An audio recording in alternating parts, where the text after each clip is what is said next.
গাড়ি দুর্ঘটনায় মাশরাফির মৃত্যু। যা জানা গেল, চলমান বিপিএলকে সামনে রেখে মাশরাফি বিন মোত্তক-জাকের দলের ভিড়িয়েছিল সিলেট স্ট্রাইকার্স, কিন্তু আওয়ামী লীগের সাবেক সংসদ সদস্য হওয়ায় তোপের মুখে পড়েন এই ক্রিকেটার, যে কারণে বিপিএলের অংশ নিতে পারেননি তিনি। এর মাঝে সামাজিক যোগাযোগের মাধ্যমে প্রচলিত হচ্ছে মারা গেছেন মাশরাফির।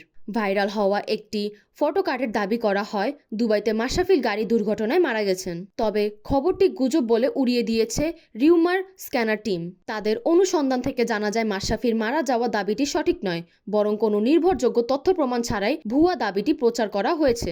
রিউমার স্ক্যানারের অনুসন্ধানে দেশীয় ও আন্তর্জাতিক কোনো সংবাদ মাধ্যম কিংবা সংশ্লিষ্ট নির্ভরযোগ্য কোনো সূত্রের মাশরাফির দুবাইয়ের অবস্থান বা তার মৃত্যুর দাবি সংক্রান্ত কোনো তথ্য পায়নি।